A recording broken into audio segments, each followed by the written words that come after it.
va faire ensemble la recette de cette belle brioche que vous voyez ici. Alors pour changer un peu, aujourd'hui, je vous invite à prendre un café avec moi, si vous voulez bien, avant de commencer la recette. Alors, je pourrais vous parler de cette brioche extraordinaire des heures et des heures, mais je vais faire autre chose aujourd'hui. Je vais la déguster devant vous. Je suis désolée, je m'en excuse d'avance. Mais ça vaut le coup, vous devez le faire. On va commencer par couper, je vous montre.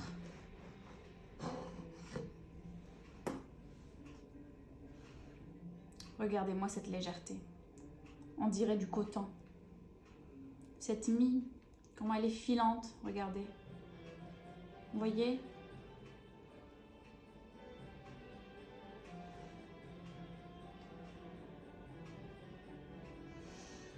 L'odeur qu'elle dégage. Et cette couleur jaune que j'adore. Je vais la manger maintenant. Je vais vous dire ce que j'en pense.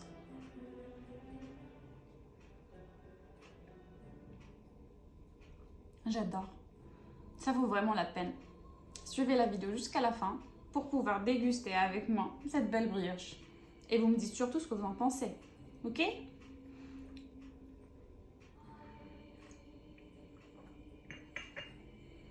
On va y aller ? Et pour la pâte à brioche, il nous faut 250 g de farine T45, 30 g de sucre, 10 g de levure fraîche, 150 g d'œufs, 6 g de sel, 125 g de beurre et 50 g d'écorce d'orange séchée. Et on va commencer par mettre tout d'abord notre levure fraîche. Ensuite, on va rajouter la farine. Elle va jouer un rôle de barrière comme ceci entre le sel, le sucre et la levure. Comme je vous ai déjà expliqué dans une vidéo précédente, que le sucre risque d'activer la levure et le sel de la tuer. Donc maintenant, on va rajouter les œufs et on va mélanger à la première vitesse du robot pendant à peu près 5 minutes, jusqu'à ce qu'on aura un mélange qui est homogène.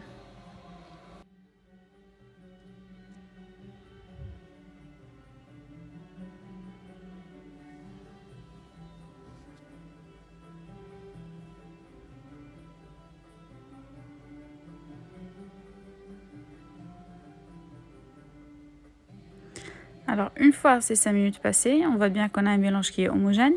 Maintenant, on va passer à la deuxième vitesse. On va passer au pétrissage de la pâte. Alors, on va commencer par 10 minutes de pétrissage. On verra bien le résultat après. Il faut avoir un bon réseau de gluten. Je vais vous expliquer tout cela par la suite. Il faut juste faire attention que la pâte ne dépasse pas les 23-24 maximum degrés Celsius. On va vérifier de temps à autre avec un thermomètre à sonde. Et entre-temps, on va aromatiser notre beurre pour donner un goût particulier à notre brioche avec les écorces d'orange que j'ai déjà préparées par l'avance. Je vais vous poster après la recette qu'on va sécher, les broyer et les mélanger avec le beurre. Alors vous mélangez comme ceci à l'aide d'une marie jusqu'à avoir un mélange qui est homogène.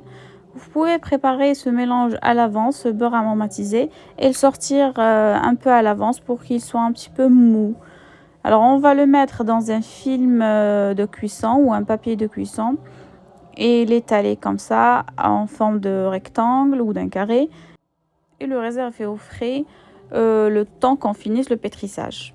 Alors on va faire une petite pause, on va vérifier la température comme je vous ai déjà expliqué. Et on regarde ici, tout va bien, on va continuer le pétrissage. Alors je vous montre la vitesse du pétrissage qui est équivoque à la deuxième vitesse.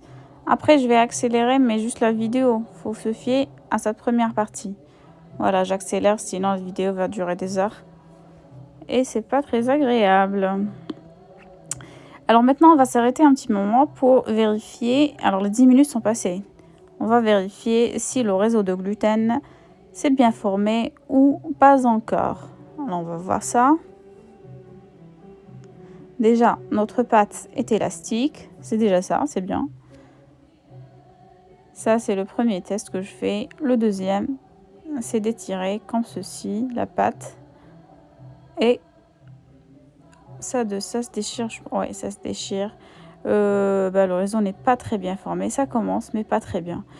Alors, je vais commencer. Vérifiez toujours la température pour voir si je peux continuer ou je fais une petite pause. Je le mets au frigo ou dehors, comme je vous ai déjà expliqué. Là, je vois 22, ça peut aller. Je peux continuer un petit moment, je dirais un petit 5 minutes et je vais voir. Les 5 minutes passées, on va revérifier si le réseau est fait. Alors, déjà, la pâte est beaucoup plus élastique que tout à l'heure. Elle s'étire très bien. Elle ne se déchire pas. Et on va faire le deuxième test.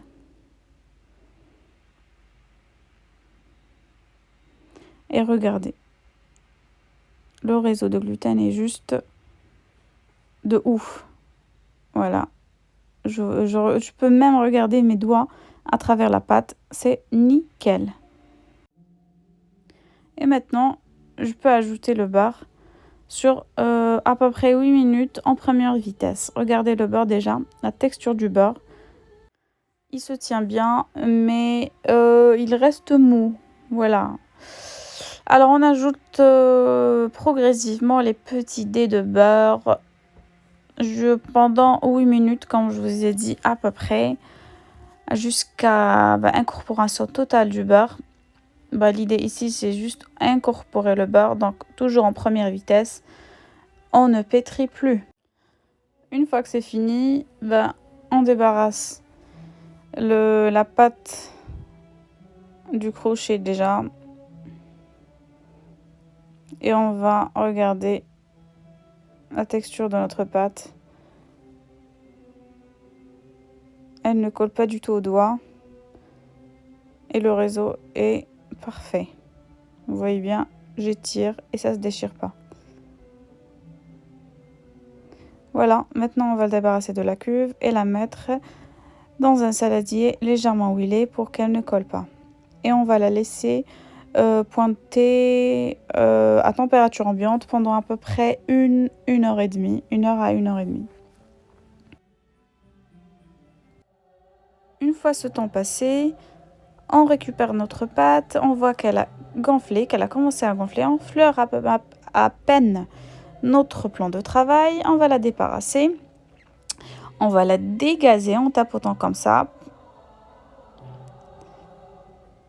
on va l'étirer et la rabattre.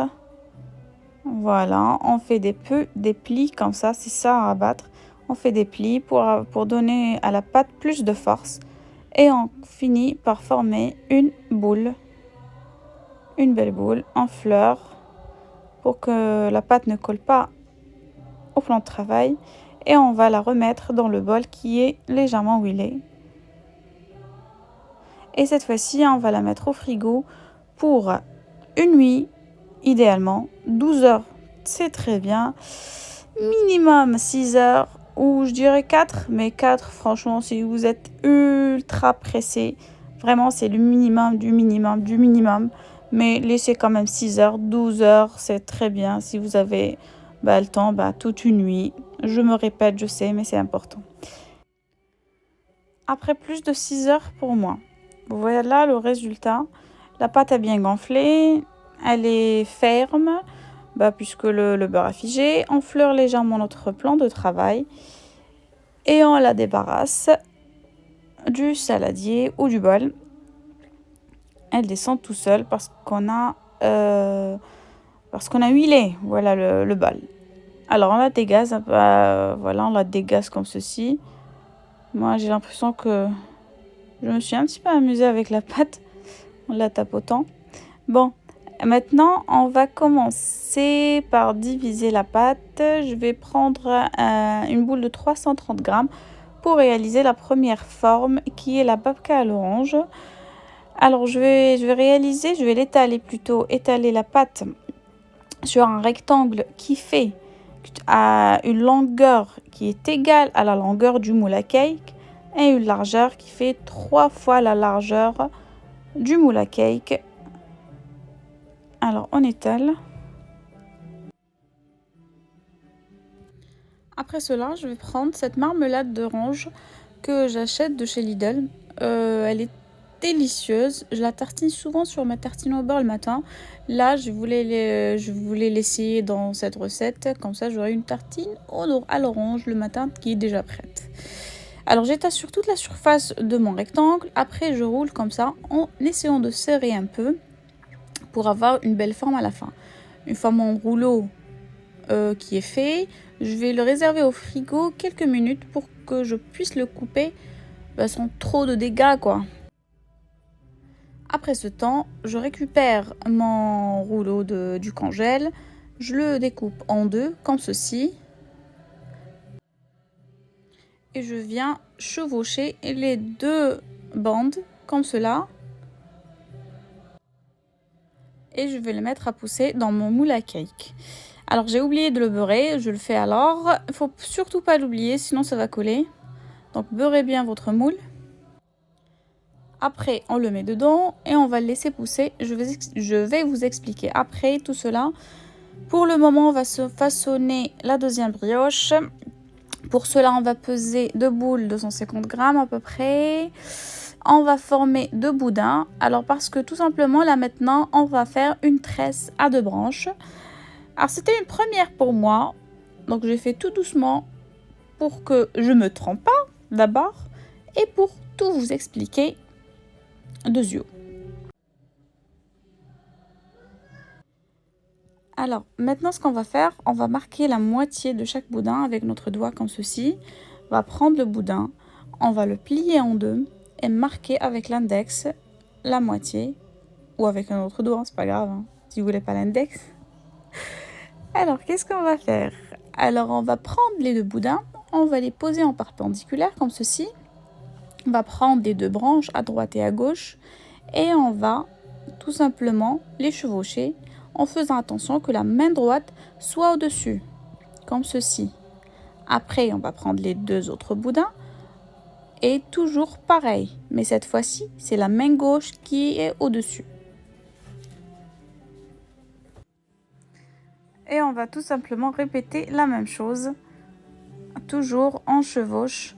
La première, la main droite au-dessus, la deuxième, la main gauche au-dessus et jusqu'à la fin. Et on va finir par souder tout ce qui reste avec nos doigts, on pince tout simplement.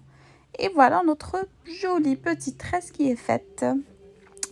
Et on va tout simplement maintenant la laisser pousser. Alors, chose très importante.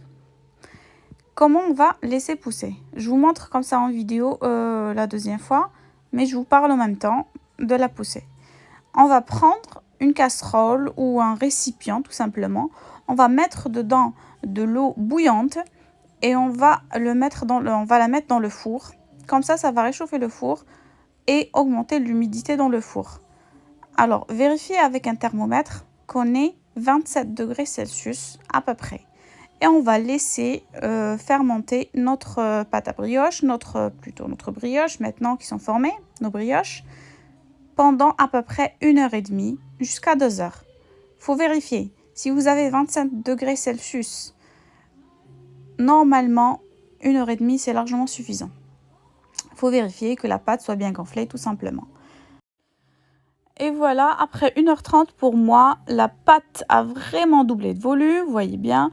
On va prendre un jaune d'œuf, ou ici j'ai mis 2, avec 6 g de crème liquide. Donc un jaune d'œuf et 6 g de crème liquide. On va mélanger le tout et on va dorer notre pâte. Faites attention, n'y allez pas brusquement. Faut être délicat avec la brioche parce que la poussée là, il y a des gens qui le font en demi-pouce, c'est-à-dire quand elle commence à pousser, on l'adore. Bon, faites quand vous voulez. Si vous savez que vous pouvez être délicat, faites-le à la fin, comme moi. Alors maintenant, on va la cuire au four pendant 25 minutes à peu près à 160 degrés Celsius, chaleur tournante. Là, je mets un peu de sucre pour donner ce petit croustillant et le goût sucré en plus. On passe à la babka, regardez, elle aussi, elle a bien poussé. On va aussi la dorer délicatement et la cuire à la même température et même temps. Après le temps de cuisson, voilà notre brioche qui est sortie, qui est refroidie. On la coupe pas avant et on va la couper ensemble. Alors, comme je vous ai déjà dit dans l'intro, regardez comment elle est légère, moelleuse. Mais vraiment, elle est très légère, on dirait vraiment du coton. Elle pèse rien du tout. La mie, comme elle est filante, vous la voyez? Je vous remontre, vous voulez ça? Allez, on va le faire. C'est un plaisir pour moi aussi. Voilà, regardez la couleur, j'adore. Alors déjà, elle est jaune par la présence des jaunes d'œufs, du beurre et aussi de l'orange qu'on a rajouté. Vous vous souvenez? Regardez la mie, comment elle est filante. Tout le monde en raffole à la maison. Vous devez l'essayer, vraiment. Elle est très facile, il faut juste un peu d'organisation. Maintenant, on va couper la babka pour regarder le petit motif qui est à l'intérieur. Elle est si jolie. Elle est encore plus gourmande celle-là, parce qu'il y a tout simplement la marmelade d'orange. Alors, on va la couper et on va regarder ensemble l'intérieur. Tadam! Regardez, c'est trop beau. Regardez la marmelade, elle fait des petits puits à l'intérieur. C'est magnifique. Alors voilà, notre vidéo est maintenant finie. J'espère vraiment qu'elle vous aura plu. Je me suis régalée à faire cette recette, à la monter pour vous, à vous expliquer tout le détail. J'espère que j'ai rien oublié. Dites-moi si vous avez d'autres questions. Franchement, ça me fait plaisir. Je vous réponds sûrement. Likez la vidéo si vous l'avez aimée. Abonnez-vous, encouragez-moi. Je vous le dis jamais assez, mais il faut le faire. Ça me fait énormément plaisir. Et surtout, prenez bien soin de vous.